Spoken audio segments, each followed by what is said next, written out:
ଦ୍ୱାଦଶ ଅଧ୍ୟାୟ ନାରଦଙ୍କ ଦ୍ୱାରା କୋଟିଲିଙ୍ଗେଶ୍ୱରଙ୍କ ମାହାତ୍ମ୍ୟ ବର୍ଣ୍ଣନା। ଯେମିନି ମୁନି କହୁଥାନ୍ତି, ଇନ୍ଦ୍ରଦ୍ୟୁମ୍ନ ନାରଦଙ୍କ କଥା ଶୁଣି ନିଜକୁ କୃତ୍ୟ କୃତ୍ୟ ମନେ କଲେ। ଭାବିଲେ, ଏତେ ପରିଶ୍ରମ ନିଶ୍ଚୟ ଫଳପ୍ରଦ ହେବ। ମୋର ପୁଣ୍ୟ ବଳରୁ ବେଦପତି ବ୍ରହ୍ମା ତାଙ୍କ ସୁପୁତ୍ର ଦେବର୍ଷି ନାରଦଙ୍କୁ ମୋର ସହାୟତା ନିମନ୍ତେ ପଠାଇଛନ୍ତି। ଦେବର୍ଷି ଜୀବନମୁକ୍ତ ପୁରୁଷ ଅଟନ୍ତି, ଏଣୁ ତାଙ୍କ ସହାୟତା ମୋତେ କୃତାର୍ଥ କରିବ। ପୂର୍ବରୁ ଶୁଣିଛି, ସହାୟତା ଯେତେ ବଡ଼ ହେବ, କାର୍ଯ୍ୟସିଦ୍ଧି ସେତେ ସହଜ ହେବ। ଏହିପରି ଚିନ୍ତା କରୁ କରୁ ନାରଦଙ୍କ ହାତ ଧରି ଅନ୍ତଃପୁରକୁ ଗମନ କଲେ ଓ ସଭାସଦଗଣ ନିଜ ନିଜ ସ୍ଥାନରୁ ବିଶ୍ରାମ ନିମନ୍ତେ ଚାଲିଗଲେ। ରାଜା ଦେବର୍ଷିଙ୍କ ସହ ଏକ ପଲଙ୍କରେ ଶୟନ କଲେ। ରାତି ପାହିବାରୁ ନିତ୍ୟକର୍ମ ସମାପନ କରି ମାଧବ ପୂଜା ଶେଷ କରିବା ପରେ ପୁନଶ୍ଚ ଯାତ୍ରା ଆରମ୍ଭ କଲେ। ଆଗରୁ ଉତ୍କଳ ନରେଶ ପଥ ପ୍ରଦର୍ଶନ ନିମନ୍ତେ ଯାଉଥାନ୍ତି। ବାଟରେ ମହାନଦୀ ଗନ୍ଧଭା ପୁଣ୍ୟତୋହା ଓ ବେଗବତୀ ନଦୀ ପାର କରି ଏକାମ୍ରକାନନ ମଧ୍ୟରେ ପ୍ରବେଶ କରି ଦୂରରୁ ଶଙ୍ଖ, ଚର୍ଚ୍ଚରୀ, କାହାଳୀ, ମୃଦଙ୍ଗ, ମୁରୁଜ ଆଦି ବାଦ୍ୟଯନ୍ତ୍ରର ସୁମଧୁର ସ୍ୱର ଶୁଣିବାକୁ ପାଇଲେ। ପାର୍ବତୀ ରମଣ କୋଟିଲିଙ୍ଗେଶ୍ୱରଙ୍କ ପୂର୍ବରୁ ପୂଜା ଚାଲିଥିବାରୁ ଏ ଶବ୍ଦ ସେଠାରେ ଶୁଣିବାକୁ ମିଳୁଥିଲା। ସେ ଶବ୍ଦ ଶୁଣି ରାଜା ଇନ୍ଦ୍ରଦ୍ୟୁମ୍ନ ପଚାରିଲେ, ହେ ମୁନିବର, ଏ ଶବ୍ଦ ଶୁଣି ମୋର ଚିତ୍ତ ଚଞ୍ଚଳ ଓ ବିକ୍ଷିପ୍ତ ହେଉଛି। ଏ ଶବ୍ଦ ନୀଳଦିନ ନାଥଙ୍କଠାରୁ ଆସୁଛି ନା ପାଖରେ ଆଉ କୌଣସି ଦେବ ମନ୍ଦିରରୁ ଆସୁଛି? ଦୟାକରି ମୋତେ ଜଣାନ୍ତୁ। ରାଜାଙ୍କ କଥା ଶୁଣି ନାରଦ ପ୍ରୀତ ହୋଇ କହିଲେ, ହେ ରାଜନ, ନୀଳମାଧବ ଅବସ୍ଥାନ କରୁଥିବା ସ୍ଥାନ ଗୁପ୍ତରେ ରହିଛି। ତ ଅତ୍ୟନ୍ତ ଦୁର୍ଲଭ କ୍ଷେତ୍ର ଓ ସ୍ୱୟଂ ନାରାୟଣ ସେହି କ୍ଷେତ୍ରକୁ ରକ୍ଷା କରୁଛନ୍ତି। ତୁମେ ଅତ୍ୟନ୍ତ ଭାଗ୍ୟବାନ ହୋଇଥିବାରୁ ତୁମର ପୁରୋହିତ ସ୍ୱଚକ୍ଷୁରେ ନୀଳମାଧବଙ୍କ ଦର୍ଶନ କରିପାରିଛନ୍ତି। ତୁମେ ଅତ୍ୟନ୍ତ ସାହସୀ, ଏଣୁ ସନ୍ନ୍ୟାସମତଙ୍କ ସହ ନିକାଞ୍ଚନ ଜଙ୍ଗଲ ମଧ୍ୟରେ ଯାତ୍ରା କରୁଛ। ଏଣୁ ମୋ ମନରେ ସଂଶୟ ଜାତ ହେଉଛି, ଯାହାକୁ ନୀଳଦିନାଥ ସାହା, ତା ପକ୍ଷରେ ବା ଅସମ୍ଭବ କଣ? ନୀଳାଚଳ ଏଠାରୁ ଆଉ 3 ଯୋଜନ ଦୂରରେ ଅଛି। ତୁମେ ଏହି ଯେଉଁ ବାଦ୍ୟ ଶୁଣୁଛ, ତାହା ନିକଟବର୍ତ୍ତୀ ଶୈବପୀଠରୁ ଆସୁଛି। ଏ କ୍ଷେତ୍ରକୁ ଏକାମ୍ର କାନନ କୁହାଯାଏ।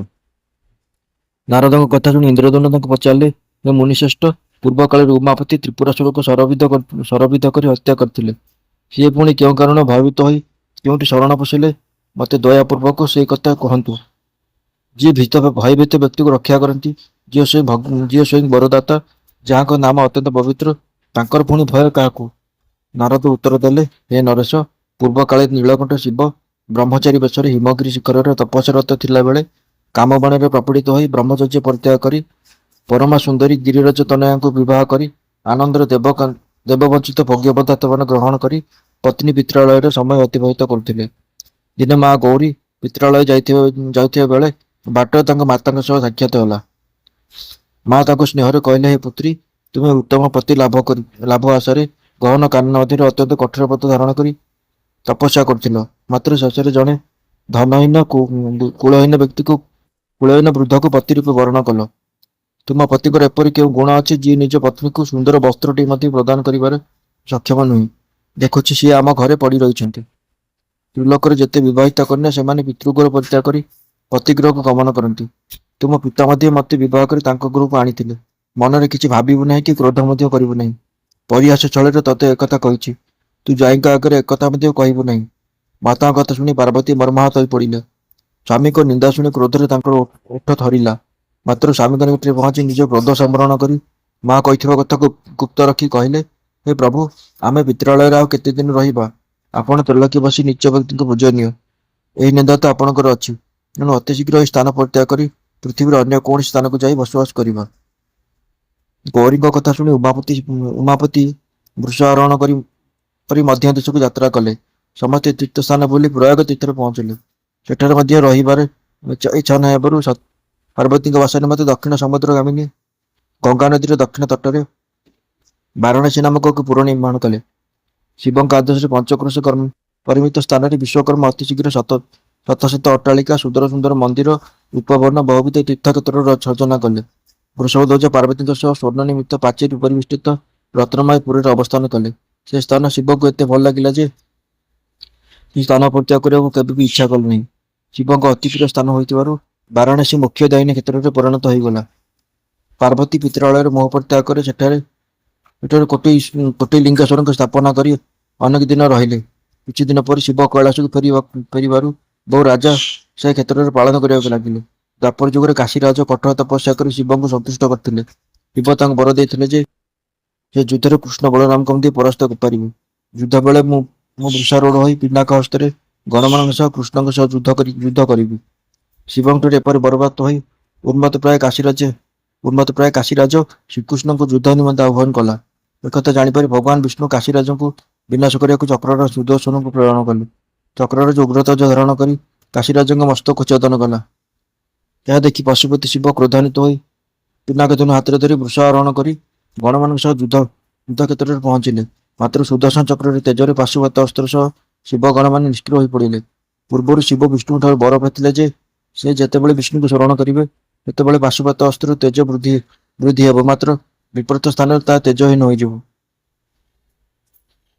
ଶିବ ଯେତେବେଳେ ଦେଖିଲେ ଯେ ପାଶୁପତ ଅସ୍ତ୍ର ତେଜହୀନ ହୋଇଗଲାଣି ଓ ବାରାଣସୀ ପୁର ଧ୍ୱଂସ ହୋଇଗଲାଣି, ସେତେବେଳେ ସେ ଭୟଭୀତ ହୋଇ ପଡ଼ିଲେ। ବିକଳରେ ପ୍ରଭୁଙ୍କୁ ସ୍ମରଣ କଲେ ଓ ଅନେକ ସ୍ତୁତି କରିବାକୁ ଲାଗିଲେ। କହିଲେ, ସଚେତନ ସ୍ୱରୂପ ନିରଞ୍ଜନ, ଆପଣ ତ୍ରିଧା ହୋଇ ସଂସାରର ସୃଷ୍ଟି ସ୍ଥିତି ଓ ବିନାଶର କାରଣ ଅଟନ୍ତି। ଆପଣ ମାୟା ଚିହ୍ନରେ ମଧ୍ୟ ସ୍ୱୟଂ ପ୍ରକାଶିତ ଅଟନ୍ତି। ଆପଣଙ୍କ କଟାକ୍ଷପାତରେ କୋଟି କୋଟି ବ୍ରହ୍ମାପରାଧ ସଂଖ୍ୟକ ଶିବ ସୃଷ୍ଟି କରନ୍ତି, ଯାହାଙ୍କ ଲୋମକୂପରେ ସମସ୍ତ ବିଶ୍ୱ ବ୍ରହ୍ମାଣ୍ଡ ଅବସ୍ଥାନ କରେ ଓ ଆପଣ କାଳ ରୂପରେ ବିଚରଣ କରନ୍ତି। ବ୍ରହ୍ମାଙ୍କ ସ୍ୱକୀୟ କାଳ ପରିପୂର୍ଣ୍ଣ ଯୋଗୁଁ ଯାହାଙ୍କ ଇଚ୍ଛାରେ ପ୍ରଳୟ ଉତ୍ପତ୍ତି ଓ ମନନ୍ତର ଘଟେ, ସେ ବିଶ୍ୱାତ୍ମାଙ୍କୁ ମୁଁ କୋଟି କୋଟି ପ୍ରଣାମ କରୁଛି। ହେ ପ୍ରଭୁ, ମୋର ଉତ୍ପତ୍ତି ପରେ ମୁଁ ତପ ଆଚରଣରେ ବ୍ରତୀ ହୋଇଗଲି, ତେଣୁ ଆପଣଙ୍କ ପ୍ରଭାବ କଥା ବୁଝିପାରିଲି ନାହିଁ। ତେଣୁ ମୋତେ କୃପା କରି କ୍ଷମା କରିଦିଅନ୍ତୁ। ଶିବଙ୍କ ଏହିପରି ସ୍ତୁତି ଶୁଣି ଶଙ୍ଖଚକ୍ର ଧରି ବିଷ୍ଣୁ ତାଙ୍କ ସମ୍ମୁଖରେ ଉପସ୍ଥିତ ହେଲେ। ତାଙ୍କ ମୁଖମଣ୍ଡଳ ପ୍ରସନ୍ନ ଦିଶୁଥାଏ। ସ୍କନ୍ଧରେ ବନମାଳା, କର୍ଣ୍ଣରେ କୁଣ୍ଡଳ, ନାନା ଅଳଙ୍କାର ଧାରଣ ଯୋଗୁଁ ଶରୀର ଉଜ୍ଜ୍ୱଳ ଦିଶୁଥାଏ। ମାମା କ୍ରୋଡ଼ରେ ଲକ୍ଷ୍ମୀ ଦେବୀ ଓ ସତ୍ୟଭାମା ବିରାଜିତ। ନୀଳମେଘବର୍ଣ୍ଣ କରୁଣା ସାଗର ବିଷ୍ଣୁ ଭୟଭୀତ ମହାଦେବଙ୍କୁ କହିଲେ, ହେ ଶମ୍ଭୁ, ତୁମର ଏପରି ଦୁର୍ବୁଦ୍ଧି ଜାତ ହେଲା କିପରି ଯେ ତୁମେ ମୋ ବିରୁଦ୍ଧରେ ଯୁଦ୍ଧ କରିବାକୁ ପହଞ୍ଚିଗଲ? ତୁମେ ପାଶୁପତ ଅସ୍ତ୍ର ଦିନ ଜଗତକୁ ଜିଣିପାର, ମାତ୍ର ଆମର କ୍ରୋଧ ଚକ୍ରରୂପ ଧାରଣ କରେ। ଏକଥା ଜାଣି ମଧ୍ୟ ତୁମେ ଆମ ସହ ଯୁଦ୍ଧ ନିମନ୍ତେ ଉଦ୍ୟତ ହେଲ। ଆମକୁ ଅବଜ୍ଞା କରି ଜଗତରେ କେହି ଜୀବିତ ରହିନାହିଁ। ତୁମେ ଅନେକ ତପ କରି ଆମର ଶରୀର ରୂପରେ ସନ୍ତୁଷ୍ଟ ହୋଇଛ। ଯଦି ପାର୍ବତୀଙ୍କ ସହ ସୁଖ ରହିବାକୁ ଚାହଁ, ତେବେ ଅତିଶୀଘ୍ର ବାରାଣସୀ ପୁର ତ୍ୟାଗ କରି ଜଗତ ପ୍ରସିଦ୍ଧ ପୁରୁଷୋତ୍ତମ କ୍ଷେତ୍ରକୁ ଗମନ କର।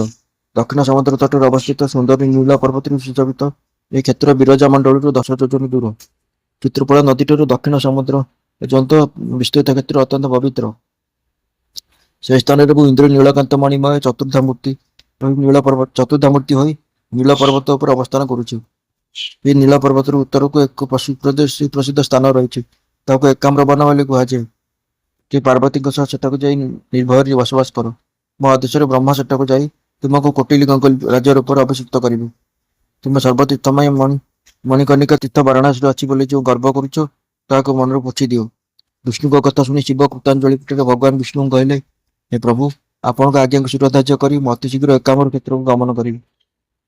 ମୁଁ ମୂଢ଼ ନିର୍ବୁଦ୍ଧିପଣରେ ଅହଙ୍କାର କରିଛି, ମାତ୍ର ଆପଣ କୃପା କରି ମୋତେ କ୍ଷମା କରିଦେଇଛନ୍ତି। ପୂର୍ବରୁ ମଧ୍ୟ ଆପଣଙ୍କ କୃପା ଲାଭ କରିଛି। ଆପଣ ଆଉ ଏକ କୃପା କରିବେ। ପୁରୁଷୋତ୍ତମ କ୍ଷେତ୍ରର ଉତ୍ତରରେ ବିରଜା କ୍ଷେତ୍ର ରହିଛି। ସେହି କ୍ଷେତ୍ରକୁ ଯେପରି ଆପଣଙ୍କୁ ସୁଦର୍ଶନ ଚିତ୍ର ନଷ୍ଟଭଷ୍ଟ ନ କରେ, ସେହି ଅଭୟ ପ୍ରଦାନ କରନ୍ତୁ। ନାରଦ କହିଲେ, ହେ ରାଜନ, ପୂର୍ବ କାଳରେ ଗୌରୀପତି ଶିବ ଲକ୍ଷ୍ମୀ ନାରାୟଣ ଓ ବଳରାମଙ୍କ ଭକ୍ତିରେ ସନ୍ତୁଷ୍ଟ କରି ଏହି କ୍ଷେତ୍ର ନିର୍ମାଣ କରିଥିଲେ। ସ୍ୱୟଂ ବେଦପତି ବ୍ରହ୍ମା ଶିବଙ୍କୁ ସେଥିରେ ଅବିସ୍ଥାପିତ କରିଥିଲେ। ଆମେ ପ୍ରଥମେ ସେହି କ୍ଷେତ୍ରକୁ ଗମନ କରିବା, ସେଠାରେ ପୁରାନ୍ତରୁ ଶିବଙ୍କ ଦର୍ଶନ କରିବା। ଏହି କ୍ଷେତ୍ର ବିରଜା ମଣ୍ଡଳ ରୂପେ ପରିଚିତ। ଏ କ୍ଷେତ୍ରକୁ ଆସିଲେ ରଜଗୁଣ ନଷ୍ଟ ହୋଇ ସତ୍ୱଗୁଣରେ ପରିପ୍ରକାଶ କରେ। ଏହି ଅକଳଙ୍କ କ୍ଷେତ୍ର ମୁକ୍ତି ପ୍ରଦାନକାରୀ ମଧ୍ୟ। ପୃଥିବୀରେ ଯେତେ ମୁକ୍ତି ପ୍ରଦାନକାରୀ କ୍ଷେତ୍ର ଅଛନ୍ତି, ସେମାନେ ସମସ୍ତେ ଏହି କ୍ଷେତ୍ରରେ ଆସି ମୁକ୍ତି ପ୍ରଦାନ କରନ୍ତି। ଯେଉଁମାନେ ମୂଢ଼ ଓ ପାପାଚାରୀ, ସେମାନେ ଏହି କ୍ଷେତ୍ର ବିଷୟରେ ଅଜ୍ଞ। ସେମାନେ ବିଷ୍ଣୁଙ୍କ ଲୀଳାକୁ ବୁଝିପାରନ୍ତି ନାହିଁ। ଜୈମିନୀ କହିଲେ, ନାରଦଙ୍କ କଥା ଶୁଣି ରାଜା ଇନ୍ଦ୍ରଦ୍ୟୁମ୍ନ ଅତ୍ୟନ୍ତ ପ୍ରସନ୍ନ ହୋଇ କହିଲେ, ହେ ବ୍ରହ୍ମର୍ଷି, ଆପଣ ଏହି ପବିତ୍ର କ୍ଷେତ୍ର ବିଷୟ ପ୍ରକାଶ କରି ମୋତେ କୃତାର୍ଥ କରିଛନ୍ତି। ପଥ ଯେତେ ଜଟିଳ ହେଲେ ବି ଆମେ ସେ କ୍ଷେତ୍ରକୁ ଯାଇ ଉମାକାନ୍ତଙ୍କ ଦର୍ଶନ କରି ଜୀବନକୁ ଧନ୍ୟ କରିବା। ଏହାପରେ ନାରଦ ଓ ଇନ୍ଦ୍ରଦ୍ୟୁମ୍ନ ଦୁହେଁ ରଥରୁ ଅବତରଣ କରି ବିନ୍ଦୁ ସରୋବରରେ ସ୍ନାନ ସାରି କୂଳରେ ଥିବା ବାସୁଦେବଙ୍କ ଦର୍ଶନ କଲେ। ବିଧିବତ ପୂଜା ସମାପନ କରି କୋଟିଲିଙ୍ଗେଶ୍ୱର ଲିଙ୍ଗରାଜଙ୍କୁ ମଧ୍ୟ ଦର୍ଶନ କଲେ। ବ୍ରାହ୍ମଣମାନଙ୍କୁ ଧନ ରତ୍ନ ବସ୍ତ୍ର ଅଳଙ୍କାର ଗଜ ଅଶ୍ଵ ଆଦି ଦାନ କଲେ। ପ୍ରଭୁ କୋଟିଲିଙ୍ଗେଶ୍ୱରଙ୍କ ମହାସ୍ନାନ ମଧ୍ୟ କରାଇଲେ। ଶିବ ଓ ବିଷ୍ଣୁଙ୍କୁ ଅଲଗା ନ ଭାବି ତାଙ୍କୁ ବହୁତ ସ୍ତୁତି କଲେ। ଭଗବାନ କୋଟିଲିଙ୍ଗେଶ୍ୱର ପ୍ରସନ୍ନ ହୋଇ ତାଙ୍କ ସମ୍ମୁଖରେ ଉପସ୍ଥିତ ହୋଇ କହିଲେ, ହେ ରାଜନ, ତୁମ ଭଳି ବିଷ୍ଣୁ ଭକ୍ତ ଏ ଚରାଚରରେ ନାହାନ୍ତି। ତୁମର ମନସ୍କାମନା ଅତି ଶୀଘ୍ର ପୂର୍ଣ୍ଣ ହେବ। ଏହା କହି ଶିବ ସେଠାରୁ ଅନ୍ତର୍ଦ୍ଧାନ ହୋଇଗଲେ। ନାରଦଙ୍କ ସମ୍ମୁଖରେ ଉପସ୍ଥିତ କହିଲେ, ହେ ମୁନିଶ୍ରେଷ୍ଠ, ଭଗବାନ ପୁରୁଷୋତ୍ତମଙ୍କ ଶରୀର କ୍ଷେତ୍ରରେ ନୀଳାଚଳ ହୃଦୟ ସ୍ୱରୂପ ଅନ୍ତର୍ବେଦୀ ଅଟେ। ତାକୁ ରକ୍ଷା କରିବା ପାଇଁ ସ୍ୱୟଂ ବିଷ୍ଣୁ ମୋତେ 8 ଭାଗ କରି ସେଠାରେ ନିଯୁକ୍ତ କରିଛନ୍ତି। ବେଦୀର ଆକୃତି ଶଙ୍ଖ ଭଳି। ଶଙ୍ଖର ଅଗ୍ରଭାଗରେ ଦୁର୍ଗାଙ୍କ ସହିତ ମୁଁ ନୀଳକଣ୍ଠ ନାମରେ ଅବସ୍ଥାପିତ ହେଉଛି। ତୁମେ ରାଜା ଇନ୍ଦ୍ରଦ୍ୟୁମ୍ନଙ୍କୁ ସାଙ୍ଗରେ ନେଇ ନୀଳଗିରିକି ଯାଅ। ନୀଳକାନ୍ତ ମଣିମୟ ଶ୍ରୀହରି ସେଠାରେ ଅବସ୍ଥାନ କରୁଥିଲେ। ବର୍ତ୍ତମାନ ଅନ୍ତର୍ନିହିତ ହୋଇଯାଇଛନ୍ତି। ମୋର ଆଦେଶ ନେଇ ସେଠାରେ ଭଗବାନ ଋଷିଙ୍କୁ ସ୍ଥାପନା କର। ରସବନ୍ତ ଯଜ୍ଞର ଆୟୋଜନ କର। ତାପରେ ରାଜା ଏକ ବ୍ରହ୍ମବୃକ୍ଷର ଦର୍ଶନ ପାଇବେ। ସେ ବୃକ୍ଷ କାଷ୍ଠରେ ବିଶ୍ୱକର୍ମା 4 ଗୋଟି ମୂର୍ତ୍ତି ନିର୍ମାଣ କରିବେ। ବ୍ରହ୍ମା ସ୍ୱର୍ଗଲୋକରେ ଆସି ସେ ମୂର୍ତ୍ତିମାନଙ୍କୁ ପ୍ରତିଷ୍ଠା କରିବେ। ତାପରେ ରାଜାଙ୍କୁ ସେହି ପାପରାଶି ବିନାଶକ ମୋକ୍ଷଦାତା ବିଷ୍ଣୁ ଦାରୁ ରୂପରେ ଦର୍ଶନ ଦେବେ। ସେ ହରିଙ୍କ ଚରିତ ବ୍ରହ୍ମାଙ୍କୁ ଅଗୋଚର। ମୋତେ ମଧ୍ୟ ଜଣା ନାହିଁ। ତୁମେ ମଧ୍ୟ ଚିନ୍ତା କରିପାରିବ ନାହିଁ। ଭକ୍ତି ମଧ୍ୟରେ ପ୍ରଭୁଙ୍କ ଆଜ୍ଞା ପାଳନ କଲେ ସେ ପ୍ରସନ୍ନ ହୁଅନ୍ତି। ଦୁର୍ଜଟିଙ୍କ କଥା ଶୁଣି ଭକ୍ତି ଗଦ ଗଦ ହୋଇ ନାରଦ କହିଲେ, ହେ ପ୍ରଭୁ, ଆପଣ ଯାହା ଯାହା ଯାହା କହିଲେ ପିତାମହ ବ୍ରହ୍ମା ପୂର୍ବରୁ ସେ ସମସ୍ତ କଥା ମୋତେ କହିଥିଲେ। ହେ ନାଥ, ଆପଣ କିମ୍ବା ମୋର ପିତା ବ୍ରହ୍ମା ବିଷ୍ଣୁଙ୍କ ଠାରୁ ଭିନ୍ନ ନୁହନ୍ତି।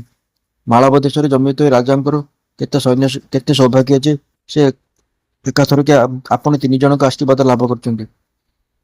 ସେ ଜୀବଜଗତରେ ପାଳନ କରି ଭଗବାନଙ୍କ ମହିମା ଅଚିନ୍ତନୀୟ ଓ ଅପ୍ରକାଶ୍ୟ। କେବଳ ବିଶୁଦ୍ଧ ଭକ୍ତି ବଳରେ ସନ୍ତୋଷ ହୁଅନ୍ତି। ଆହୁରି ଆଶ୍ଚର୍ଯ୍ୟ କଥା ହେଲା ଯେ କେତେ ଶ୍ରେଷ୍ଠ ଦେବ ଓ ମାନବ ଏହି ପୃଥିବୀରେ ଅଛନ୍ତି ଯେଉଁମାନେ ପ୍ରଭୁଙ୍କ ନାମ ନିଅନ୍ତି ନାହିଁ। ମାତ୍ର କେତେଜଣ କ୍ଷୁଦ୍ର ବ୍ୟକ୍ତି ନିଜର କର୍ମ ମାଧ୍ୟମରେ ତାଙ୍କୁ ସନ୍ତୁଷ୍ଟ କରି ମୋକ୍ଷ ପ୍ରାପ୍ତ ହୁଅନ୍ତି। ବ୍ରଜରୁ ଗୋପୀମାନେ ଗୋପାଳନ କରି ଅରଣ୍ୟବାସୀମାନେ ପର୍ଣ୍ଣକୂଟରେ ରହି ଅରଣ୍ୟରୁ ଫଳମୂଳ ଖାଇ କୃଷ୍ଣ ସଙ୍ଗ କାମନା କରି ମୋକ୍ଷ ଲାଭ କରନ୍ତି। ଦୁଷ୍ଟ ଶିଶୁପାଳ ସଭା ମଧ୍ୟରେ କୃଷ୍ଣଙ୍କୁ ଅପମାନିତ କରି ବ୍ୟାଧ ତାଙ୍କୁ ଶରରେ ବିଦ୍ଧ କରି ମଧ୍ୟ ମୁକ୍ତି ପାଇଗଲା। ଦ୍ୱାପର ଯୁଗରୁ କୁବୁଜ କଂସର ଗନ୍ଧା ଚନ୍ଦନ କାର୍ଯ୍ୟ କରୁଥିଲା। ମାତ୍ର କୃଷ୍ଣଙ୍କ ହର୍ଷ ଶେଷରେ ସୁନ୍ଦରୀ ରମଣୀରେ ପରିଣତ ହୋଇଗଲା। ମାତ୍ର ଦେବ ନାରୀମାନେ ଯାବତୀୟ ଜୀବନ ପ୍ରଭୁଙ୍କୁ ଧ୍ୟାନ କରି ମଧ୍ୟ ତାଙ୍କ ଶ୍ରୀଚରଣର ଦର୍ଶନ ପାଇପାରନ୍ତି ନାହିଁ। ଏପରି ଅନେକ ଅଛନ୍ତି ଯେଉଁମାନେ ଏହି ସୌଭାଗ୍ୟରୁ ବଞ୍ଚିତ ହୋଇଛନ୍ତି। ଜ୍ଞାନୀମାନେ ମୁକ୍ତି ପାଇଁ ଶାସ୍ତ୍ରରେ ବହୁତ ଉପାୟ କହିଛନ୍ତି। ମାତ୍ର ସେଗୁଡ଼ିକ ଶ୍ରୀକ୍ଷେତ୍ରରେ ବାସ କରିବା ସମ୍ଭବ ନୁହେଁ। ଶ୍ରୀକ୍ଷେତ୍ରରେ ବାସ କରି ସେଠାରେ ଶରୀର ତ୍ୟାଗ କଲେ ସେ ମାୟା ପ୍ରଭୁଙ୍କୁ ଲାଭ କରିହେବ ଓ ସାଜୁଜ୍ୟ ମୁକ୍ତି ମିଳିବ। ସେହି ନାରାୟଣ କ୍ଷେତ୍ରକୁ ନିର୍ମାଣ କରି ସେଠାରେ ନିବାସ କରିଥାନ୍ତି। ପୁଣ୍ୟବନ୍ତ ଇନ୍ଦ୍ରଦ୍ୟୁମ୍ନଙ୍କ ଯୋଗେ ଏହି କ୍ଷେତ୍ର ସର୍ବଜନ ବିଦିତ ହୋଇଯିବ। ତେଣୁ ହେ ବୃଷଭପତି, ଆପଣ ଆଦେଶ ଦେଲେ ଆମେ ସସୈନ୍ୟ ନୀଳାଚଳରେ ପ୍ରବେଶ କରି ଆପଣ ବତାଇଥିବା କର୍ମମାନ କରି ଆପଣଙ୍କୁ ଆସି ଆଉ ଥରେ ଦର୍ଶନ କରିବୁ। ଉମାପତି ନାରଦଙ୍କୁ ଅନୁମତି ପ୍ରଦାନ କରି ସେଠାରୁ ଅନ୍ତର୍ଦ୍ଧାନ ହେବାରୁ ନାରଦ ଇନ୍ଦ୍ରଦ୍ୟୁମ୍ନଙ୍କ ରଥ ଆରୋହଣ କରି ନୀଳାଚଳ ଅଭିମୁଖେ ଯାତ୍ରା ଆରମ୍ଭ କଲେ। ପ୍ରଥମେ ପୂର୍ବ ଦିଗରୁ କପୋତସ୍ୱର ମହାଦେବଙ୍କ ନିକଟରେ ରଥରୁ ଓହ୍ଲାଇ କପୋତସ୍ୱରଙ୍କ ଦର୍ଶନ କରି ସେଠାରେ ରହିବାର ବନ୍ଦୋବସ୍ତ କରାଇଲେ। ତ୍ରୟୋଦଶ ଅଧ୍ୟାୟ। କପୋତସ୍ୱର ଓ ବିଲ୍ୱେଶ୍ୱରଙ୍କ ବର୍ଣ୍ଣନ। ଋଷିମାନଙ୍କ ଜିଜ୍ଞାସାର ଉତ୍ତରରେ ଜୈମିନୀ କହିଲେ, ହେ ଦ୍ୱିଜଗଣ, ଯେଉଁଠାରେ କପୋତସ୍ୱର ପ୍ରତିଷ୍ଠିତ ହୋଇଛନ୍ତି ସେ ସ୍ଥାନ ଜଳାଶୟ ଶୂନ୍ୟ ହୋଇଥିବାରୁ ସେଠାରେ କୌଣସି ବୃକ୍ଷଲତା ନଥିଲା। ସମସ୍ତ ଅଞ୍ଚଳ କେବଳ ତୀକ୍ଷ୍ଣ ଅଗ୍ରବିଶିଷ୍ଟ କୁଶବନରେ ପରିପୂର୍ଣ୍ଣ ଥିଲା। ନିର୍ଜନ ସ୍ଥାନ ହୋଇଥିବାରୁ ସେଠାରେ କେବଳ ପିଶାଚମାନେ ରହୁଥିଲେ। ଦିନେ ଶିବ ସେଠାରେ ପହଞ୍ଚି ମନ ମଧ୍ୟରେ ଚିନ୍ତା କଲେ, ବିଷ୍ଣୁଙ୍କୁ ସବୁ ସ୍ଥାନରେ ପୂଜା କରାଯାଉଛି, ମୋତେ କାହିଁକି ସବୁଠାରେ ପୂଜା କରାନଯିବ। ପୁଣି ଭାବିଲେ, ମୁଁ ସମସ୍ତ ବିଶ୍ୱ ଓ କାମନା ତ୍ୟାଗ କରି ନିକାଞ୍ଚ ସ୍ଥାନରେ ରହି ତପ ଆଚରଣ କରି ଶ୍ରୀହରିଙ୍କ ଆରାଧନା କରିବି। ସେ ନିଶ୍ଚୟ ସନ୍ତୁଷ୍ଟ ହେବେ। ଶ୍ରୀ ବିଷ୍ଣୁ ସ୍ୱୟଂ ଲକ୍ଷ୍ମୀପତି ଅଟନ୍ତି। ତେଣୁ ତାଙ୍କୁ ବା କଣ ଦେଇ ହେବ? ଏ ପୃଥିବୀରେ ଏମିତି କୌଣସି ପଦାର୍ଥ ନାହିଁ ଯାହା ତାଙ୍କୁ ଅର୍ପଣ କରିହେବ। ପୁନଶ୍ଚ ସେ ବାଗ୍ଦେବୀ ସରସ୍ୱତୀଙ୍କୁ ସ୍ୱାମୀ ହୋଇଥିବାରୁ ତାଙ୍କୁ ଆଉ ଅଧିକ କଣ ସ୍ତୁତି କରିବି? ସେ ସମଗ୍ର ବିଶ୍ୱ ବ୍ରହ୍ମାଣ୍ଡର ଈଶ୍ୱର। ତେଣୁ ତାଙ୍କର ସନ୍ତୋଷୀ ଚିତ୍ତ ହେବାର ଆବଶ୍ୟକ କେଉଁଠି?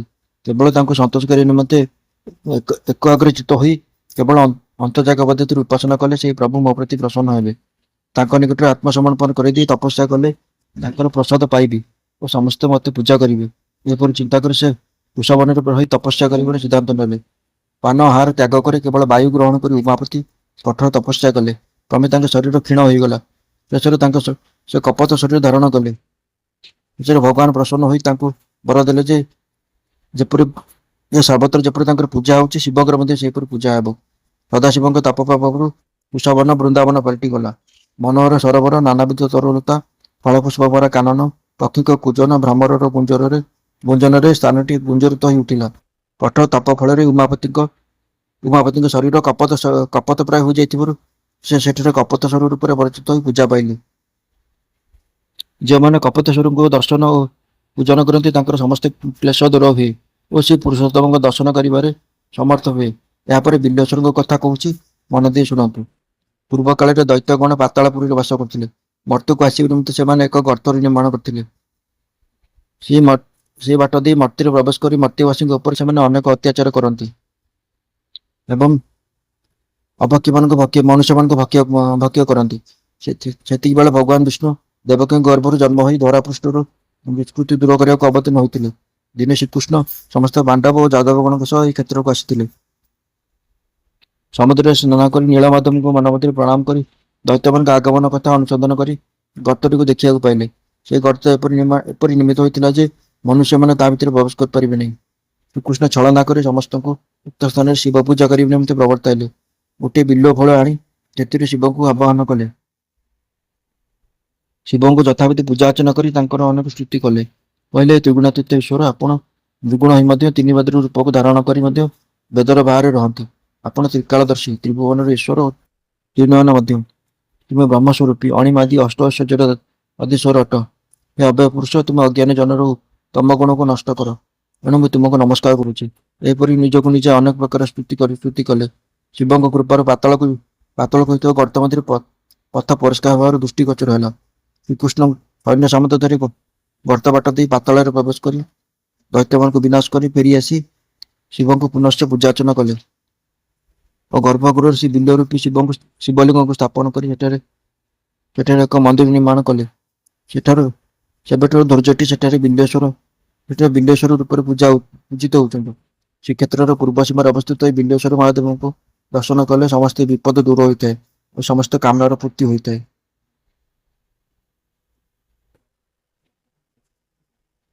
ଚତୁର୍ଦ୍ଦଶ ଅଧ୍ୟାୟ। ନୀଳମାଧବଙ୍କ ଅର୍ତ୍ତଧନ କଥା ଶ୍ରବଣେ ଇନ୍ଦ୍ରଦ୍ୟୁମ୍ନଙ୍କ ଶୋକ। କପୋତସ୍ୱର ଓ ବିଲ୍ୱେଶ୍ୱରଙ୍କ ଦର୍ଶନ ଉପରାନ୍ତେ ନାରଦ ଓ ଇନ୍ଦ୍ରଦ୍ୟୁମ୍ନ କଣ କଲେ ବୋଲି ମୁନିମାନେ ପଚାରିବାରୁ ଜୈମିନୀ କହିଲେ, ନାରଦ ଓ ରାଜା ଦୁଇ ଜଣ ରଥରେ ବସି ନୀଳାଚଳ କ୍ଷେତ୍ର ମଧ୍ୟକୁ ପ୍ରବେଶ କରି ନୀଳକଣ୍ଠେଶ୍ୱରଙ୍କ ସମୀପରେ ଉପସ୍ଥିତ ହୋଇ ପ୍ରତ୍ୟେକ ଅଶୁଭ ଲକ୍ଷଣ ଦେଖି ବ୍ୟସ୍ତିବ୍ୟସ୍ତ ହୋଇ ପଡ଼ିଲେ। ତ୍ରିକାଳଦର୍ଶୀ ନାରଦ ତାଙ୍କୁ ପଚାରିଲେ, ହେ ମୁନିବର, ଆମର ସାମ୍ରାଜ୍ୟ ଅବ୍ୟାହତ ରହିଛି। ଏ କ୍ଷେତ୍ର ଯେଉଁଠାରୁ ଆମେ ଆସିଛେ ସେଠାରେ ମଧ୍ୟ ଶାନ୍ତି ବିରାଜମାନ କରୁଛି। ଆମେ ନୀଳମାଧବଙ୍କ ଦର୍ଶନ ନିମନ୍ତେ ଯାଉଛେ। ବାଟରେ କୌଣସି ପ୍ରକାର ବିଘ୍ନ ଘଟିନି। ମାତ୍ର ଏଠାରେ ମନ୍ଦ ସୂଚନା ମିଳିଛି କାହିଁକି? କାହିଁକି ମୋର ବାମ ସ୍କନ୍ଧ ଓ ଚକ୍ଷୁ ସ୍ଫୁରଣ ହେଉଛି? ଆପଣ ତ ସର୍ବଜ୍ଞାତା, ମତେ ସବୁ କଥା କୁହନ୍ତୁ। ନାରଦ କହିଲେ, ହେ ରାଜନ, ମୁଁ ପିତାଙ୍କଠାରୁ ଶୁଣିଛି ଯେ କୌଣସି ଶୁଭ କାମ କରିବାକୁ ଗଲାବେଳେ ମଝିରେ କିଛି ବିଘ୍ନ ଘଟିଥାଏ। ମାତ୍ର ସେହି ବିଘ୍ନ ପରବର୍ତ୍ତୀ ସମୟରେ ଶୁଭରେ ପରିଣତ ହୋଇଥାଏ। ହେ ଭୂପତି, ଏହି ମଙ୍ଗଳମୟ କ୍ଷେତ୍ର ଭଗବାନ ବିଷ୍ଣୁଙ୍କ ଶରୀର ଅଟେ। ତୁମେ ଯେଉଁ ନୀଳମାଧବଙ୍କ ପାଇଁ ଏଠାକୁ ଆସିଛ, ବିଦ୍ୟାପତିଙ୍କୁ ଦର୍ଶନ ଦେଇ ସେ ଅନ୍ତର୍ଧାନ ହୋଇଯାଇଛନ୍ତି। ସେହିଦିନ ସନ୍ଧ୍ୟାରେ ସ୍ୱର୍ଣ୍ଣ ବାଲୁକ ଦ୍ୱାରା ଆଚ୍ଛାଦିତ ହୋଇ ସେ ପାତାଳି ହୋଇଯାଇଛନ୍ତି। ମର୍ତ୍ତ୍ୟଲୋକରେ ବର୍ତ୍ତମାନ ତାଙ୍କ ଦର୍ଶନ ମିଳିବା ସମ୍ଭବ ନୁହେଁ। ଜୈମିନୀ କହିଲେ, ବ୍ରହ୍ମର୍ଷି ନାରଦଙ୍କ କଥା ଶୁଣି ବଜ୍ରାଘାତ ହେଲା ପରେ ରାଜା ଇନ୍ଦ୍ରଦ୍ୟୁମ୍ନ ମୂର୍ଚ୍ଛିତ ହୋଇ ତଳେ ପଡ଼ିଗଲେ। ରାଜାଙ୍କର ଏପର ଦଶା ଦେଖି ପୁରପରିଜନଗଣ ହାହାକାର କରି ଉଠିଲେ। ମୁହଁରେ ଶିଶୁତଳ କର୍ପୂର ଜଳ ଛିଞ୍ଚାଗଲା। ସର୍ବାଙ୍ଗରେ ଚନ୍ଦନ, ଅଗୁର ଓ କର୍ପୂର ଲେପ ଲଗାଗଲା। ପରିଚାରଗଣ ଚାମରର ପଙ୍ଖା ଚଳାଇ ମୃଦୁ ବ୍ୟଞ୍ଜନ କଲେ। ନାରଦ ଯୋଗ ମୁଦ୍ରାରେ ବସି ଭବିଷ୍ୟତରେ ସମସ୍ତେ ଶୁଭ ହେବାର ସୂଚନା ପାଇଲେ। ଇନ୍ଦ୍ରଦ୍ୟୁମ୍ନଙ୍କ ଚେତା ଆସିବାରୁ ସେ ପୁନର୍ବାର ନାରଦଙ୍କ ପାଦ ତଳେ ପଡ଼ି କାନ୍ଦିବାକୁ ଲାଗିଲେ। କହିଲେ, ମୁନିବର, ମୁଁ ବୋଧହୁଏ ପୂର୍ବଜନ୍ମରେ ପାପ କରିଥିଲି, ଫଳରେ ଆଜି ଏ ଦଶା ଘଟିଲା। ମୁଁ କେବେ ହେଲେ କାୟ ମନ ବାକ୍ୟରେ ଅପରାଧ କରିନାହିଁ। କେବେ ହେଲେ ସ୍ୱପ୍ନ ସୁଦ୍ଧା ଗୋ ବ୍ରାହ୍ମଣଙ୍କ ବଧ କରି ନାହିଁ। ଶାସ୍ତ୍ର ମତେ ନିତ୍ୟ ନୈମିତିକ କର୍ମ କରିଛି। ଦେବତା, ଅତିଥି ଓ ବ୍ରାହ୍ମଣମାନଙ୍କର ସେବା କରିଛି। ଆଶ୍ରିତ ପ୍ରଜାମାନଙ୍କ ମନରେ କଷ୍ଟ ଦେଲା ଭଳି କୌଣସି କର୍ମ କରିନାହିଁ। ବୃଦ୍ଧ ସର୍ପ ପରି ଅପରାଧଠାରୁ ସର୍ବଦା ଦୂରେଇ ରହିଛି। ତଥାପି ମାଧବ ମତେ ଦର୍ଶନ ନ ଦେଇ ଅନ୍ତର୍ଧାନ ହୋଇଗଲେ। ବିଦ୍ୟାପତି ପୁଣ୍ୟ ବଳରେ ତାଙ୍କୁ ଦର୍ଶନ କରିପାରିଲେ। ଆପଣ ଜାଣିଶୁଣି ମତେ ରାଜ୍ୟଭ୍ରଷ୍ଟ କରି ଏ ସ୍ଥାନକୁ ନେଇ ଆସିଲେ କାହିଁକି? ଏବେ ମୋର ପ୍ରଜାଗଣ କଣ କରିବେ? ସେମାନେ ନିଜ ବଂଶ ପରମ୍ପରା ପୈତୃକ ସମ୍ପତ୍ତି ପରିତ୍ୟାଗ କରି ମୋ ସହ ଆସିଥିଲେ। ସେମାନେ ଏବେ ବଞ୍ଚିବେ କିପରି? ଏଠାରେ ସେମାନେ ଆଉ କେଉଁ ବୃତ୍ତି କରି ଜୀବିକା ନିର୍ବାହ କରିବେ? ମୋର ବା ଆଉ ବଞ୍ଚି ରହି କି ଲାଭ? ମୁଁ ଯେତେବେଳେ ଏ ପ୍ରକାର ନିଷ୍ପତ୍ତି ନେଲିଣି, ସେମାନେ ଏବେ ଆଉ କଣ କରିବେ? ଆପଣ ସବୁବେଳେ ମତେ ଶୁଭାଶୁଭ ଉପଦେଶ ଦେଇଛନ୍ତି। ଏବେ ମୋ ପୁଅକୁ ସାଙ୍ଗରେ ଧରି ମାଳବ ଦେଶକୁ ଫେରି ଯାଆନ୍ତୁ। ସେଠାରେ ତାର ରାଜ୍ୟାଭିଷେକ କରିଦେବେ। ସେ ମୋ ଭଳି ପ୍ରଜାଙ୍କୁ ପାଳନ କରିବ। ଯେଉଁ ରାଜାମାନେ ମୋ ସହ ଆସିଛନ୍ତି, ସେମାନେ ମୋଠାରୁ ଅନୁମତି ନେଇ ନିଜ ନିଜ ରାଜ୍ୟକୁ ଫେରି ଯାଆନ୍ତୁ। ମୁଁ ଏବେ ଏଠାରେ ରହି କଠୋର ବ୍ରତ ଆଚରଣ କରି ମାଧବଙ୍କଠାରେ ଚିତ୍ତକୁ ନିମଜ୍ଜିତ କରି ଶରୀର ତ୍ୟାଗ କରିବି। ଇନ୍ଦ୍ରଦ୍ୟୁମ୍ନଙ୍କ କଥା ଶୁଣି ନାରଦ ତାଙ୍କୁ ସାନ୍ତ୍ୱନା ଦେଇ କହିଲେ, ହେ ରାଜନ, ତୁମେ ଜଣେ ବିଜ୍ଞ ବ୍ୟକ୍ତି, ପରମ ବିଷ୍ଣୁ ଭକ୍ତ, ଧୈର୍ଯ୍ୟବାନ ମଧ୍ୟ। କିଛି ଗୋଟାଏ ଭଲ କାମ କରିବାକୁ ଗଲେ ଅନେକ ବିଘ୍ନ ସୃଷ୍ଟି ହୁଏ। ପୂର୍ବଜନ୍ମମାନଙ୍କ ସୁକୃତ ଯୋଗୁଁ ଚର୍ମନେତ୍ରରେ ନାରାୟଣଙ୍କ ଦର୍ଶନ ମିଳେ। ମୁଁ ଜୀବନମୁକ୍ତ ହୋଇ ଗଲେ ଅନେକ ବିଘ୍ନ ସୃଷ୍ଟି ହୁଏ। ପୂର୍ବଜନ୍ମମାନଙ୍କ ସୁକୃତ ଯୋଗୁଁ ଚର୍ମନେତ୍ରରେ ନାରାୟଣଙ୍କ ଦର୍ଶନ ମିଳେ। ମୁଁ ଜୀବନମୁକ୍ତ ହୋଇ ମଧ୍ୟ ଏପର୍ଯ୍ୟନ୍ତ ବିଷ୍ଣୁ ଲୀଳା ବୁଝିବାର ଅସମର୍ଥ। ମୋର କୌଣସି ବିଷୟ ବାସନାରେ ଆସକ୍ତି ନାହିଁ। କେବଳ ତାଙ୍କର ଆଶ୍ରିତ ହୋଇ ସମଗ୍ର ବିଶ୍ୱ ପରିଭ୍ରମଣ କରୁଛି। ଶତ ଶତ ଜମଗଣ କରି ମଧ୍ୟ ଜଣେ ବିଷ୍ଣୁ ମାୟାରୁ ନିବର୍ତ୍ତି ପାରେ ନାହିଁ। ବିଷ୍ଣୁଙ୍କ ନାଭି କମଳରୁ ବ୍ରହ୍ମା ଜାତ ହୋଇ ତାଙ୍କ ସ୍ତବଗାନ କରି ମଧ୍ୟ ତାଙ୍କ ମାୟାର ଆଦି ଅନ୍ତ ପାଇବାର ସମର୍ଥ ହୋଇନାହାନ୍ତି। ବିଷ୍ଣୁ ମାୟାର କିୟଦଂଶ ମାତ୍ର ତୁମ ସମ୍ମୁଖରେ ବର୍ଣ୍ଣନା କଲେ। ଆପଣ ଯେହେତୁ ଭାଗ୍ୟବାନ ବ୍ୟକ୍ତି, ଆପଣଙ୍କ ଆଗରେ ସବିସ୍ତୃତ ଭାବରେ କହୁଛି ଶୁଣନ୍ତୁ। ଚରାଚର ସୃଷ୍ଟିକର୍ତ୍ତା ଭଗବାନ ବିଷ୍ଣୁ ଚତୁର୍ଦ୍ଧାମୂର୍ତ୍ତି ହୋଇ ତୁମ ପ୍ରତି ସଦୟ ହେବେ। ଶ୍ରୀ ବ୍ରହ୍ମଦେବ ମୋତେ ଆଦେଶ ଦେଇ କହିଛନ୍ତି, ହେ ନାରଦ, ତୁମେ ଶୀଘ୍ର ଯାଇ ମୋ ବାର୍ତ୍ତା ଇନ୍ଦ୍ରଦ୍ୟୁମ୍ନଙ୍କୁ ଜଣାଅ କି ନୀଳମାଧବଙ୍କ ଦର୍ଶନ ନିମନ୍ତେ ନୀଳାଚଳକୁ ଯାଉଛନ୍ତି। କିନ୍ତୁ ମୁଁ ପୂର୍ବରୁ ଜମକୁ ଦେଇଥିବା ପ୍ରତିଶ୍ରୁତି ଅନୁସାରେ ନୀଳମାଧବ ସେଠାରୁ ଅନ୍ତର୍ନିହିତ ହୋଇଯାଇଛନ୍ତି। ଇନ୍ଦ୍ରଦ୍ୟୁମ୍ନ ଆମ ବଂଶଭବ ପଞ୍ଚମ ପୁରୁଷ। ତାଙ୍କୁ କହିବ, ମାଧବ ଅନ୍ତର୍ନିହିତ ହୋଇଛନ୍ତି ବୋଲି ଶୋକ କରିବେ ନାହିଁ। ଯାହା ପ୍ରଭୁଙ୍କର ଇଚ୍ଛା ତାକୁ କିଏ ବା ଅନ୍ୟଥା କରିବ। ମାଧବ ଅନ୍ତର୍ନିହିତ ହୋଇଥିବା ସ୍ଥାନରେ ସେ ସହସ୍ର ଅଶ୍ୱମେଧ ଯଜ୍ଞ କରନ୍ତୁ। ମୁଁ ତାଙ୍କୁ ସେହି କାର୍ଯ୍ୟରେ ସହଯୋଗ କରିବି। ପରମାତ୍ମାକୁ ପ୍ରସନ୍ନ କରି ଶ୍ଵେତଦ୍ୱୀପରୁ ନୀଳାଚଳ ଧାମକୁ ନେଇ ଆସିବି। ବିଷ୍ଣୁ ଦାରୁମୟ ମୂର୍ତ୍ତି ଧାରଣ କରି ନୀଳାଚଳରେ ଅବସ୍ଥାନ କରିବେ। ରାଜା ତାଙ୍କୁ ଚର୍ମଚକ୍ଷୁରେ ଦର୍ଶନ କରିବେ। ପ୍ରଭୁଙ୍କ ଦାରୁମୟ ରୂପ ଇନ୍ଦ୍ରଦ୍ୟୁମ୍ନଙ୍କ ଯୋଗୁଁ ଚରାଚରରେ ପ୍ରସିଦ୍ଧି ଲାଭ କରିବ। ମୁଁ ନିଜେ ଯାଇ ସେହି ଦାରୁମୟ ଚତୁର୍ଦ୍ଧାମୂର୍ତ୍ତିଙ୍କୁ ସେଠାରେ ପ୍ରତିଷ୍ଠା କରିବି। ଏଣୁ ହେ ରାଜନ୍, ତୁମେ ବ୍ୟତୀତ ହୁଅ ନାହିଁ। ତୁମ ମନବାଞ୍ଛା ନିଶ୍ଚୟ ପୂର୍ଣ୍ଣ ହେବ। ଏଣୁ ନିଶ୍ଚିତ ମନରେ ଏବେ ତୁମେ ନୀଳାଚଳରେ ଅବସ୍ଥାନ କର। ନାରଦଙ୍କଠାରୁ ଏକଥା ଶୁଣି ରାଜା ସାନ୍ତ୍ୱନା ଅନୁଭବ କଲେ। ତାଙ୍କ ମନରେ ବିଶ୍ୱାସ ଜମା ପାଇଁ ନାରଦ ପୁଣି ତାଙ୍କୁ କହିଲେ, ଏହି ଶଙ୍ଖାକୃତି କ୍ଷେତ୍ରର ଅଗ୍ରଭାଗରେ ନୀଳକଣ୍ଠ ଅବସ୍ଥାନ କରୁଛନ୍ତି। ଅଶ୍ୱମେଧ ଯଜ୍ଞ ନିମନ୍ତେ ସେହି ସ୍ଥାନ ଅତ୍ୟନ୍ତ ଉତ୍ତମ। ଶ୍ରୀ ମନୋହର ସ୍ଥାନରେ ସହସ୍ର ବର୍ଷ ଧରି ଅଶ୍ୱମେଧ ଯଜ୍ଞ ହେବ। ନୀଳାଦ୍ରିନାଥକୁ ଚିନ୍ତା କରି ସେଠାରେ ନୃସିଂହ ମୂର୍ତ୍ତି ସ୍ଥାପନ କରିବା। ଶ୍ରୀ ନୃସିଂହ ମୂର୍ତ୍ତିଙ୍କ ଦର୍ଶନରେ ମାଧବ ଦର୍ଶନର ଦୁଃଖ ଦୂର ହେବ ଓ ଆମର କାର୍ଯ୍ୟ ସଫଳ ହେବ। ଆମେ ଆଉ କାଳ ବିଳମ୍ବ ନ କରି ପିତାମହଙ୍କ ଆଦେଶ ପାଳନ କରିବା।